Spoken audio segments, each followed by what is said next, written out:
questions up in front of me and everything. This is going to be legit. Wow.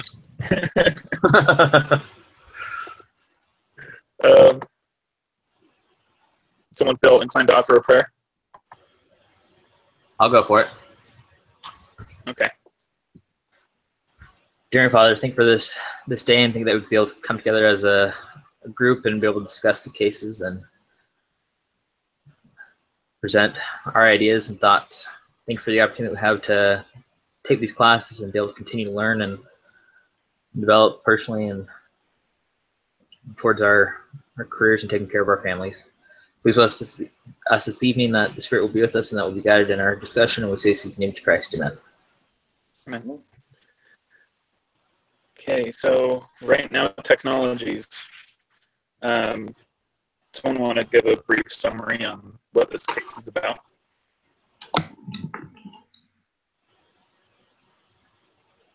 Sure.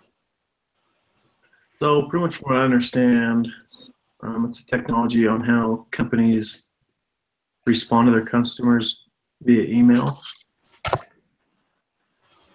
And pretty much they have three options. One of those is to try for an IPO, accept an acquisition, or focus on organic growth. Yeah. So we're looking at decision case, what decision's best for the company, right? Coming like a couple hours ago, before I'd done some more research, I was thinking sell. I'm questioning that slightly now, but I'm still planning on writing my case on that so far. What are y'all thoughts?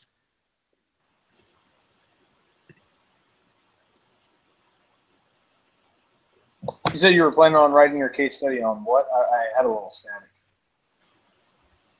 I was planning on saying that the best decision route is to sell. And I'm slightly questioning it, but since I'm already down the path, I might continue on that anyway. But that's kind of where I'm at right now. So take the acquisition is your Take the offer, yeah. okay. Some of the main reasons why I started down that path were how lucrative they made the offer sound. I think the definition that caught my eye was Warren Buffett would never give an evaluation this high. And they talked many times on how it's a very fair valuation. So in terms of an exit strategy and probably the least amount of risk for a high reward, was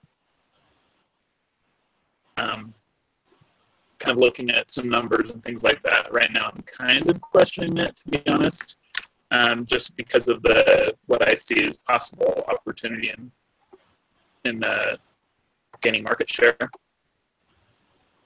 But yeah, that's kind of where I'm at right now. Yeah, I don't know why they don't give you the number. Like, yeah, I agree. Because they're so vague on things, and then they expect you to be precise on your decision making. It's like, well, I don't know. For me, I was kind of saying go for the IPO because I was dealing more with the guy's personality. The guy's personality is based on getting bored. So if he does that, he'd just get bored again and retire and get bored and do something else. So to me, yeah. He had tried an IPO and failed on his first. It said that like in the first paragraph that he had tried an IPO and it didn't work out. So 2004 was like a booming year for IPOs and everything. So me personally, I would have, especially since it showed that Salesforce was doing great. And I mean, hindsight's 2020, but Salesforce is still doing great. Yeah. I would have done the IPO because it would have been something different, keep it exciting, and then he still could have bailed if he wanted to. Still could have sold out to another company after the IPO if he wanted to, or he could have just kept going along with it because it was something kind of new. Yeah, my lean was also towards the IPO at the end of it. Mm-hmm. So no fears of a failed previous IPO or running an IPO not that long after the bubble burst or anything like that. I didn't have any. Because I chose I didn't have any. organic growth. Like, I think they should try and go organic or grow organically, because they talked about how it's about $1 million just to comply with the Sarbanes-Oxley things, to be a publicly traded company. And with how low their revenue is right now, I think that'd make a pretty big difference at least for the first couple of years. And I think with their new leadership, I think they could grow it. Because they said that they didn't have, for their revenue, it was still really low to do an IPO, and it might come off negatively, but Yeah, I can see that. But again, they're so vague on things. If they would have given a number with the acquisition offer, we could at least have a better answer. But again, they're vague. So I don't know. yeah, I agree. That was part of my struggles with the decision to be acquired too. In here is please provide a range of values. So what is the company worth right now? So I'm still struggling a little bit with how to value the company based on cash flow. Are any of you guys really good at that? Not really. No, not really. I mean, I know it in the stock market side of things, like looking at the PE ratio. But when it comes to just looking at the revenue and saying, oh, well, this, because with a growth company, PE ratios can be 2-500, and still be reasonable. So, and then even even companies that grow a lot and still have a low PE ratio, like Apple with a 7 or an 8, so it's there's no real consistency in the market, really. There's just good ones and bad ones, and everybody's opinion. So that's why when it's private, I look at it, I'm like, well, this is its earnings, but people think this company sucks because Tesla has a huge PE ratio. They're way too expensive on the books, but they keep going up. So it's are people going to like this just because they like it, or are they going to like it because the numbers make sense?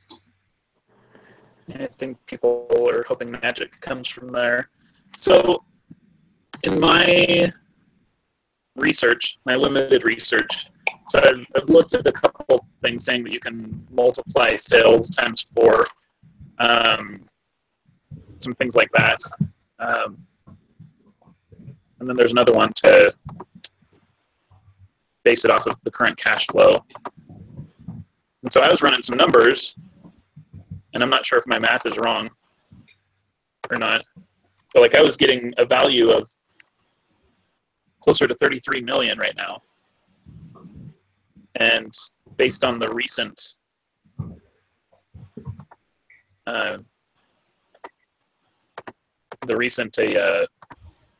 insertions of money, they were being valued closer to 130 million. So I'm not sure if my math is totally wrong there, or just doing it completely wrong. I don't know. Because in this one, I think they were basing it off of revenue multipliers. Yeah. And if you look on Exhibit 3, they kind of have the average of the enterprise value to 2004 revenue. And so I think they're just using a revenue multiplier. Mm-hmm. And so I just kind of took the average revenue multiplier that they used and added it to their last years of revenue, and that put them at almost 100,000 or 100 million, which would be closer to their last round of funding. Right. But that still puts them 30 million lower than their last round. I would assume, based on everything that's said in this article, that the offer is going to exceed that.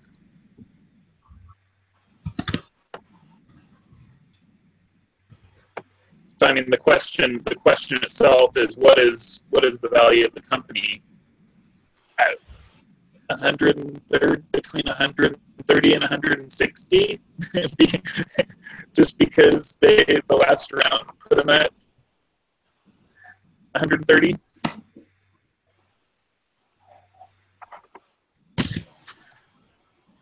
So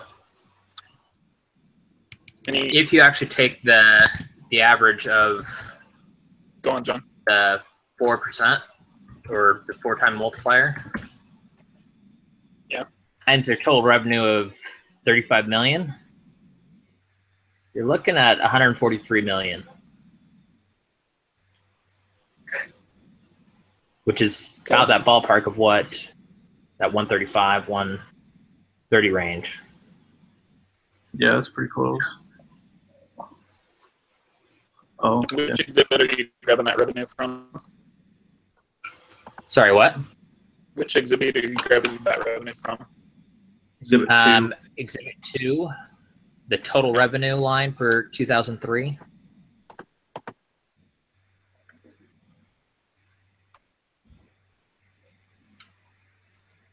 Okay.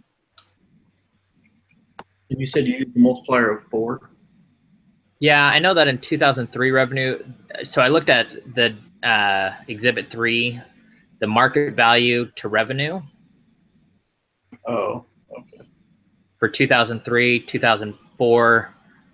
I look at the actual average, which is at 4.5 for 2003 and 4 for 2004. Yeah. So I went with the lower of the 4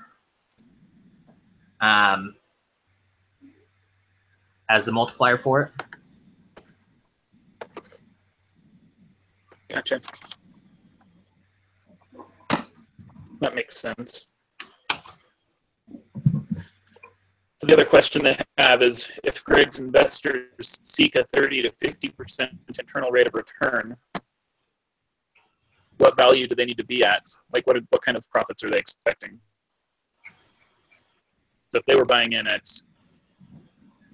what was that last round? I want to say it was like 130 something million.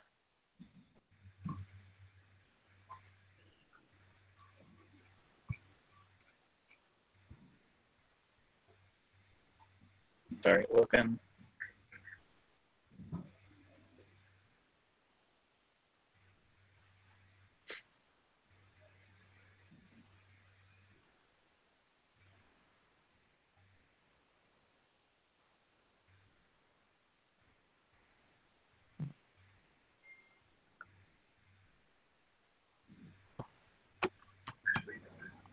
Cost of money.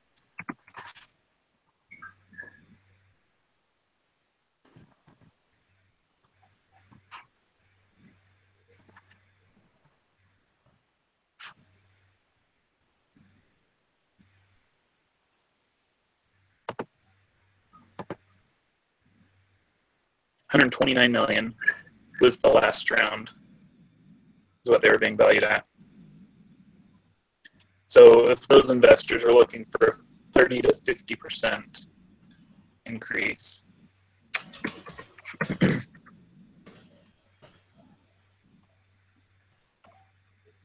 Increase or internal rate of return? sorry, internal rate of return. Oh. I don't know. 30 internal rate of return, yeah. Then what would they expect?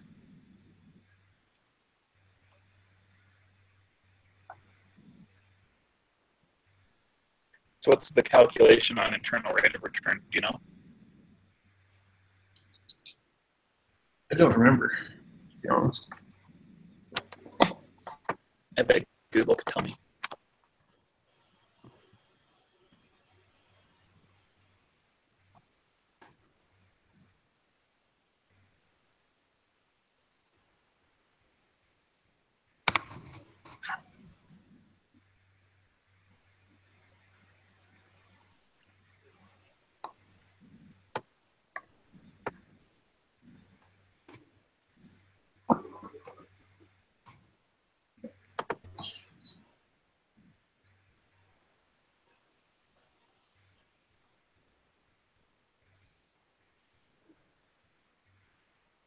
Internal rate of return is a discount rate that makes the net present value of all cash flows from a particular project equal to 0. Okay, what's the calculation?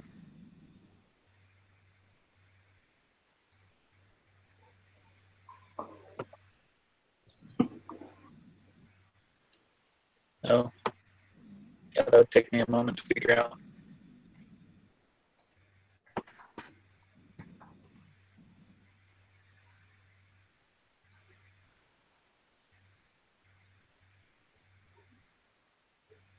Cash divided by 1 plus discount rate minus total initial investment cost. Something, something.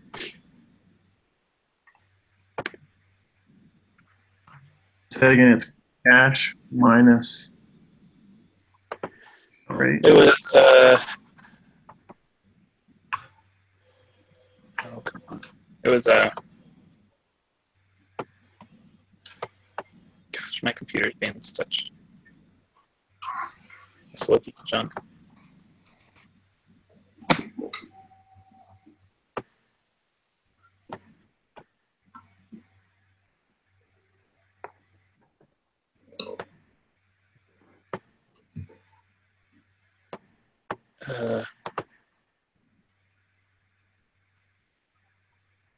Website with all its pop-ups isn't helping either, which also helps me trust the information less. I'm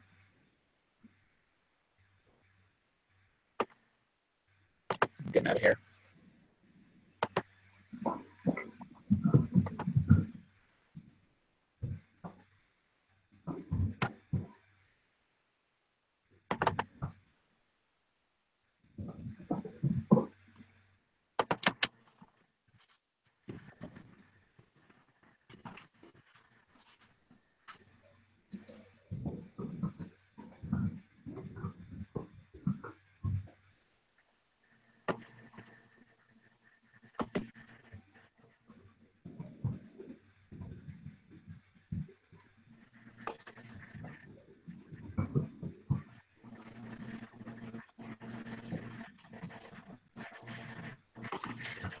Same formula.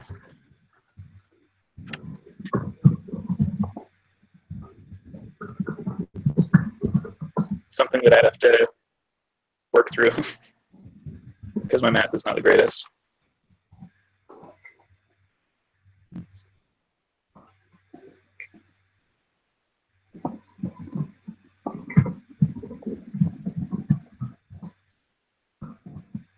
Yeah, I remember doing IRR, but I don't know how to get it just from a evaluation. Yeah.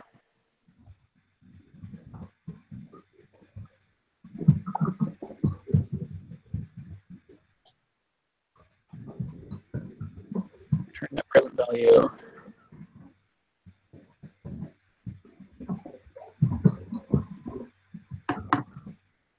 That one I'm gonna have to kind of work on.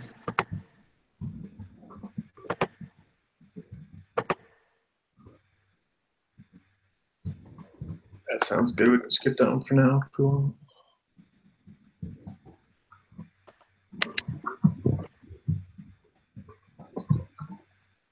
So what's your, John, Jason, like what's your main argument for an IPO?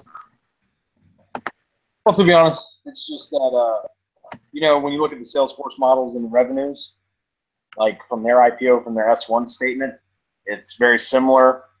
It's an on-demand service. It's the same basic structure. And a lot of IPOs, you can ride the same wave when these things come out. And it's also because, and these things, I take a lot of the owner's emotional investment. Like, for example, like I always use other people, like Jeff Bezos, guy that does Amazon. He had a plan to go from selling a book online to where he is now. This guy is just like, hey, I get bored and I want to start something new. So to me, I think if he stays in this as growing it organically, he's going to get bureaucrated. He's going to get into big company issues where a lot of the people, he can just do an IPO, dip out, or IPO, expanded somewhere else, IPO. And that's kind of how I took it. And I also feel like because during the market at that time, the market was in a boom. Salesforce had been successful. I feel like they would have just got more money because there's more of a hype behind it. And usually a hype at least lasts a year. Yeah, so. Kind of like, Gotcha. for example, when Facebook reports good earnings, Google and Netflix go up, even though they don't have anything to do with Facebook. That's kind of how I feel. Yeah. So a lot of just him individually, like you're looking at decision and a lot of like what's best for him. Yeah, it's the personnel base. I mean, because also, if he sells his company to anyone, they're going to move it. Like, there's no one that's going to want to keep it where it is. Then, No, agreed. If he keeps it and he grows organically, in my opinion, he's going to hit a point where they're going to make him move it. Where he's going to run out of people who are willing to move to Montana. Like I said, the town is only 27,000 people, the majority of which are going to school there. Mm-hmm. So I feel like if he grows it organically, he's going to hit a wall of finding employees. So to me, I'm like, if he does an IPO, he'll get a huge cash influx where he could create like 3 satellite offices, recruiting personnel in different areas, all working together. And it's different enough to keep him entertained long enough. It's got a big enough revenue stream to give him a good realization of his investment. But, that's how I kind of feel. Yeah. See, my thought went off the aspect of with how good of an offer that he was getting, that the offering on the IPO would be very enticing for people to be a part of with the growth that they've had. So even though that could be a stretch or high cost for them year over year to kind of maintain the IPO aspect of it, they'd have the influx from the IPO itself to help kind of offset that, and they'd be able to continue to grow and accelerate that rate of growth very quickly while he's still at the helm. And if you look at Salesforce's IPO, they haven't had a year of profit before they did their IPO, where they were actually in the black. They were in the red all 3 years. They were coming out of it, but they were still in the red. That's crazy. I mean, that's why it's a growth company. Yeah.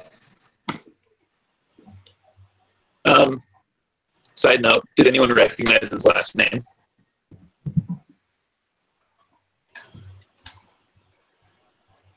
He's no.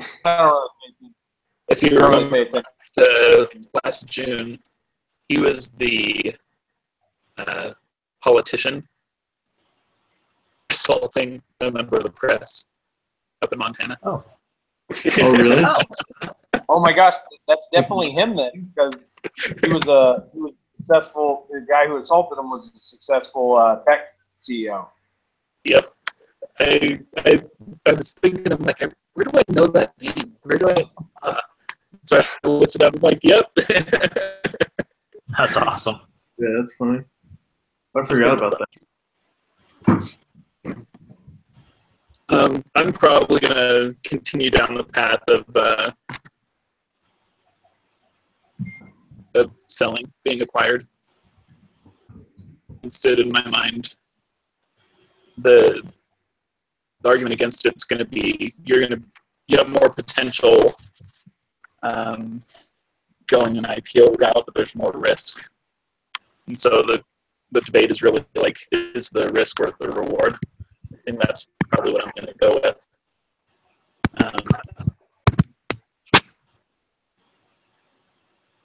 Yeah, I think I'm going to stay on that route. Yeah. I agree. I think IPO, I think they're probably actually both decent decisions. I think the IPO route could work. I mean, similarly, if you're dealing on from what he could get out of it element, he can move on to another project, sell it, move on to another project. He seems to do well at that. I don't know. But I think that's what I'm going to go with.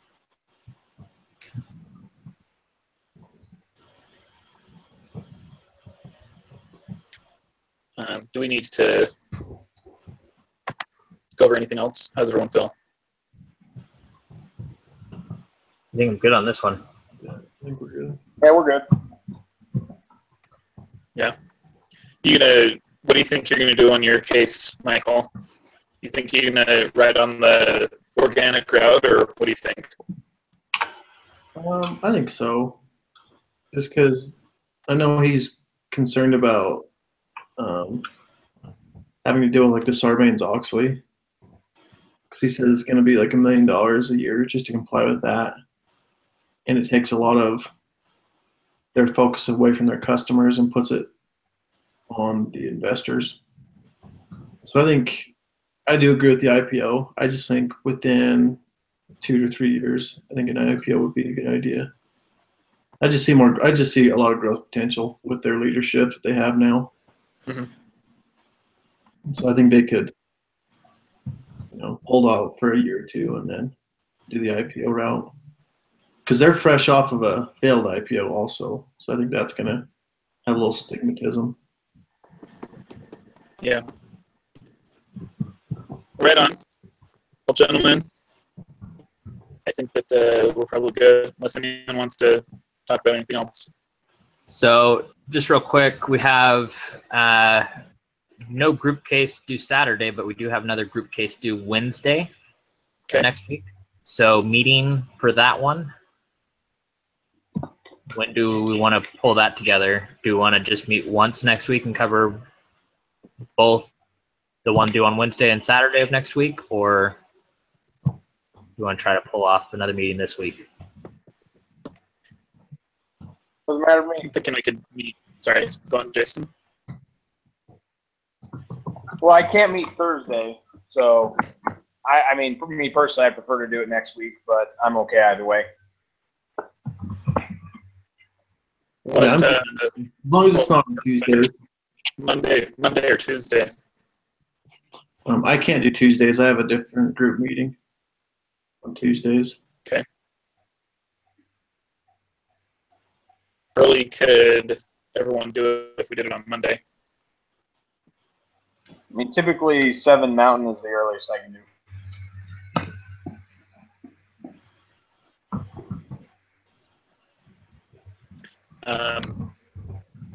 I can meet anytime after 3 o'clock Mountain, either day. Yeah.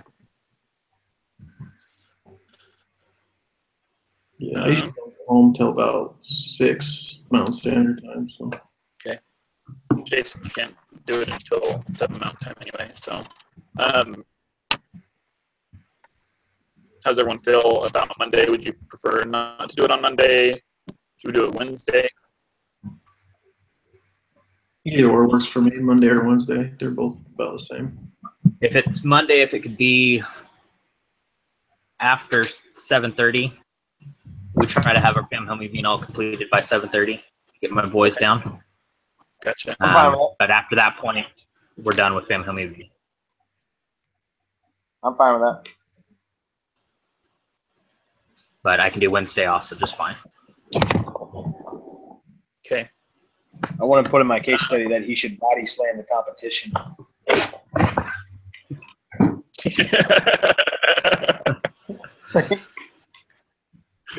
So, Monday, do you want to shoot for 7:30 Mountain Time, or would it be better to shoot for 8? Either one is fine. 7:30 or 8 works. Let's shoot for 8. 8. Okay. Is that okay? Does that work for you, Jason? Sounds good. All right. Thanks a lot, everyone. Thanks. Bye. See you Monday. Thanks, we'll see you. Bye.